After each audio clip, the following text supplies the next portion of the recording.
House number, I don't know. Three, right? Sure. Yeah. So we're camping, as you can see. We're in a kind of a very busy area. We're like on a main road, so there's lots of people walking by, talking. There's some drunkies across the way. So I'm hoping, we'll try and talk about it, hoping that the sound works out okay, but sorry if not, if we'll it doesn't. delete this and you'll never see it. Yeah. So. Yeah. Or you will, and it'll just be shitty, so. Alright, so We're doing Q&A tonight. we're going to do Q&A tonight. Let me pull up that post. So I put a post up on Instagram a couple days ago asking for questions. You guys did not disappoint. I think we're going to have to make this into 2 episodes. So yeah, we'll just get plugging away at your questions. Yeah. Okay, let me find it. I've already pulled up. Okay. Alright, So, I just burnt myself on fire and burn. And I didn't drop any F-bombs, so consider that a win. I'll say for you, fuck. Okay, I haven't posted up. Oh, what the heck? That's not what I have. One that I did see quite a few times that I'll start with is did you pick the boys' names or were they named when they joined the family? I like that one. That's such a great question. Yes, so thank you for everyone who asked that. Yeah. Okay, so Jackson, so both, like, long story short, both boys came with their name. Jackson was 6 weeks old when we adopted him. His birth mother, her one big request is that we kept his name. We liked his name. We couldn't find a boy's name that we both could settle on, so it was perfect. So Jackson's Jackson. His birth mother named him. And you picked his middle name? Yeah, we picked his middle name, obviously. Yeah, and his last name is ours, of course. And then you can talk about Nico's name. Yeah, so Nico also came pre-named. His birth name was actually Nicholas, spelled Nikolaus, and his birth parents were not you. Yeah, that was it. Yeah. Nicholas. Yeah, like Klaus, like Santa Claus. Yeah, No. like the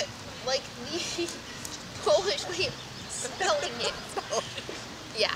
Anyways, Laus. I'm pretty sure there's a U in there. No. Go pull it up on. No. Grab your wallet. Anyway. Okay. Anyways, whatever. It's spelled some way. Okay, not a normal way you spell. Clearly, Nicholas. we don't call him that or name it like. Anyways, his birth parents told us that they named him Nicholas, but they never actually wanted to call him Nicholas. They wanted to call him Nico. And his birth mom actually was like, in hindsight, I don't know why we just didn't make his legal name Nico. So they were like, you know what, you guys can totally change his name. They didn't care. They were like, if you want to change his name, that's totally fine. We loved the name Nico. Like, it's so different, nothing we would ever thought of. Yeah. And I don't know, he was 5 weeks old, and we just kind of felt like the same with Jax. Like, that's his name. He came with that name. So we kept it Nico. So yeah, his legal name will just be Nico, not Nicholas. And then we changed his middle name as well. Yeah. And he'll have our last name. Yeah. So it's Jasper, now it's Dustin. It's staying Dustin. Yeah. So that's that. Yeah. I like that one. That was a really good question. Thank you for asking. Yeah. Okay, you're up. Okay, I know, I don't even have to look at my phone because so many people ask how we met. Okay, so... Hold on, let me tell my version, then we can tell the real version. I was a cop and she's a paramedic, and we just met on a call. In like the same city, we met on a call and like fell in love, at first love at first sight. That's what we kind of usually tell people, like especially people we're not super close with, because it's kind of embarrassing. No, maybe not embarrassing. Okay, we met on Plenty of Fish. Yeah, we met online. Online, totally online. Like, we kind of met each other on a call. Like, that's not completely bullshit. It's true. Like, we did kind of work together. Yeah. But no, we met on Plenty of shit. Plenty of Fish. I swear, this is like, I just cracked my first beer. Plenty of Fish is how we met. So, that's... Yeah. Yeah. Internet dating for the win. Yeah. Yeah. Yes, that's how we met. Oh, okay, alright. Yeah, you're up. Now you actually have to look at your phone. Shoot. I'll look at the same time so we can. Okay. Oh, and to Taylor, Tay McPhail. Yeah, Taylor. You asked that question, but you had a second point to it. Oh, Medicine Hat Bruco beer. It's obviously blood orange. Yeah, by far. Yeah.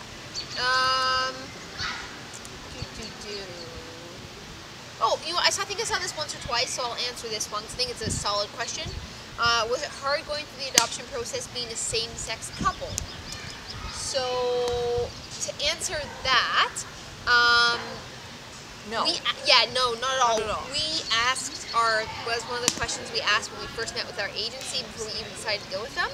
And their response was that actually same-sex male couples have the easiest time because They have like no chance of getting pregnant themselves, so a lot of birth moms choose them just because like that's a lot of the times their only chance at children. Yeah.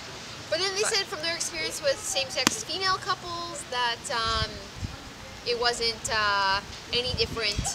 I think, 2018 now, times are getting a lot better and people seem to care less, especially those people putting up their child for adoption. They just want the baby to go to a good home and a good family, and sometimes the details like sexual orientation doesn't matter as much. So we've been really fortunate and haven't had any issues with that. And that's Canada. I mean, same-sex marriage has been legal here for like 12 or 13 years now. Like it's technically forever, but they... Oh yeah, I guess. Yes. But, so it's not like a brand new concept like it is in the States. Like we live in a pretty small city and it's pretty redneck. And even then, like, I mean, some older people might stare at us, but like we really haven't had any issues. So we're very fortunate to be in Canada and just live where we live. Hey, I think so. Okay, this is a funny question. I just shoot, where did it go? Someone just asked, has Jackson ever tasted beer? And this is hilarious because he has, and it wasn't from us. And the story actually, I don't know if it pisses me off or it's funny. How old was he? So we went out for dinner. 6 months maybe. No, he had to have been older than that. They're gonna call CFS on us. He was 6 months. We went out for dinner. He was older. Yeah, he was older. We went out for dinner with Alex's dad, and me, Alex, and Grandpa each had a beer, and getting freaking attacked here. Jackson was sitting on Grandpa's knee, and Grandpa jokingly takes his glass and puts it up to Jackson's mouth, and we're laughing, like, ha ha ha. He proceeds to tip it and actually pour beer in Jackson's mouth. Now, No, he was a baby. I could not believe what happened. Well, he was under a year. Yeah, but close to a year, so. I mean, it was just a tiny sip, but yeah, it was pretty bad. Okay, so let me then proceed to say that. You make it okay. When I was growing up, from as young as I can remember, so probably around four for sure, on Friday nights my dad would come home from work, he'd always have a beer, and on Friday nights we were allowed to have a sip of his beer. So honestly, I think when Jackson grabbed the cup, I think for him it was just like a reflex to be like, oh yeah, the kid on my lap wants a sip of beer. Yeah, I don't even think he thought about it. No, he totally didn't. And me and Alex were sitting there and we were in a restaurant, oh my god, we're gonna get the cops called on us. That being said, Jackson's also now celiac, so no beer for him. But he can have cider when he turns 5. I love cider, so that's when he starts at 5. Yeah, well I started at 4, so he can start at 5. Alright, you're up. Oh shoot, I'm stoking the fire. Stoke it on me, it's getting attacked by me. Stoking a fire on you. Alright,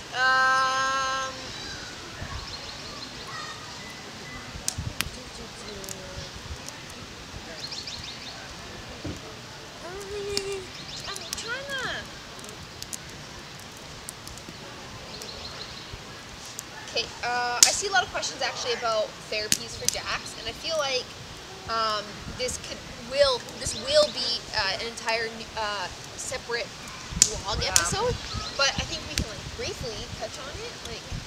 Yeah. So, okay, you go. I don't know what I feel like. Okay, just go. Okay. So we'll just touch the limits of it. Jackson has been in some sort of intervention since essentially he got home from having heart surgery. So 3-ish months old? Yeah, so 3-4 months old, just having development worker come to the house, see how he's doing, see what kind of needs he has, to now he has speech therapy on a horse, which is hippotherapy. You probably see lots of those photos posted. He's an occupational therapist. He has a behavioral development worker that comes to our house and works with him like 2 hours twice a week, which is awesome. She's the one that takes on, does all that fun stuff. She always sends like selfies that they took afterwards. Yeah. So those are the ones I post. That's Jamie. Yeah, she's amazing. And sometimes we come up to Calgary to see a physiotherapist. So long story short, he sees a little bit of everything. I'd say like on average he does, I won't count Jamie because as much as it's therapy, I don't know, it's not like your typical model of therapy, I think, but I think on top of that he gets about 2 hours a week, and then he gets some intervention in school as well. Yeah, so. he gets quite a bit in school actually, like speech and OT and PT as well. Yep. School. Yep, they're awesome. So yeah, and then someone asked, like, will we be doing the same with Nico? Yes, but I think what we're going to be doing with Nico is going to look a little bit different. And we will talk about that in that whole blog post. We just kind of have to figure out how to tastefully tackle the subject. We'll fill you in more the next time we actually do that one. Yes. Okay. Yes. Social media ruins lives. Okay. Yeah, apparently. Okay. Go.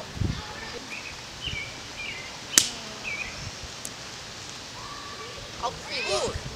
We have lots of questions on would you like to adopt more children in the future? I know you can't choose which gender, but would you want a boy or a girl? On fire. Shit.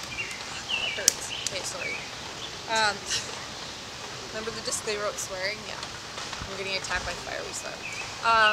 So, are we going to have more kids in the future? Ollie says yes, I'm undecided. It costs a lot of money. It does. Adoption's so expensive. So, I'd love to have a third, no day soon, like years and years down the road. yeah. I'd like a girl, but we don't care. Yeah. Like if we do go for a third, then It really won't it matter. doesn't matter. I mean, a girl would be cool, but I think if we do go for another child, we'll probably choose to have a child without Down syndrome. I think so, yeah. Just because we both feel that a sibling a typical child who has a sibling with Down syndrome is going to get so much more out of life. Or any special need, really. Yeah, yes, I totally agree. So I just said Down syndrome because our boys have Down syndrome, but I think that child's going to be so much more enriched and grow up to be a better person by having Jackson and Nico in their lives. Yeah. So that's why I think we would do it. I think so, yeah. Yeah. So, yeah. But, yeah, I think it's several years down the road, and we'll just see where our lives are then. And did you preload a question? No, because you started answering. Oof. All right. And I'm stoking the fire. How has being an emergency responder influenced your parenting style? It's gonna be that. Oh, this is a good one. That's a good question. That's a good question. It's a very thoughtful question. How has it influenced our parenting style? Well, I would say I think being emergency responders have influenced our life in general with how we deal with situations. We are very much kind of like suck it up to the boys. Yeah. But at the same time, I kind of feel like I'm a bit of a helicopter mom because I'm so scared of like the world, maybe. Like I've seen some pretty effed up things. So maybe, I don't know. I think someone wants to be in our movie. I don't know. Like I think I'm like scared of more things, like when it comes to their health. Like when it comes to like them like getting hurt or like I don't know. I feel like sometimes we're a little too cold-hearted, maybe. Yeah, for sure. I think we can be pretty like maybe cold-hearted's not the right word, no, but it's not certainly at all. something. But then that being said, I also think that how much of an advantage it has been when Jackson, especially he had so many medical needs and he was so sick, and like for us it was just like, okay, no big deal, we know how to tackle this. Holly's put NG tubes down people's throats before, and we've given meds, and we've dealt with oxygen and all that kind of stuff. Like nothing's new, and it's not even like it wasn't just so comfortable. Yeah, we've been in the medical community, like, and then having a medical child, it was like super okay, easy. No big deal. We just we got everything, we understood everything, and we just approached it not like we were with a patient, but like that kind of like hear like that. I feel like other people who are in the medical community, they hear things, they deal with doctors, they get diagnoses, and it's like, you know, it's just pure emotion. Where for us, I feel fear. like And there's just not that, and for I us, we guess. just have more knowledge, so there's more understanding, and there's a little less fear. That being said, I feel like more knowledge is scarier because Oh, yeah. it just makes me more paranoid and more of a hypochondriac. So, I don't know, it's just kind of a fine line between. Yeah. But thank you for joining us. We're going to wrap this up here. It's been fun. I hope the sound is okay. But we've had a lot of fun camping and answering your questions, eh? Yeah, thank you for all the questions. We'll definitely do this again and give you guys what we didn't answer today. Don't worry, it's not that we ignored your question. There's just so many to choose from. This was only part 1 though. There's a part 2 right after, like, we just need to cut it a bit shorter. So this is in part 1. And stay tuned, there will be a part 2 Q&A if you didn't have your question answered. Hopefully it's answered in part 2. But there will be even more way down the road, so keep the questions coming. Okay, thanks guys. Thanks.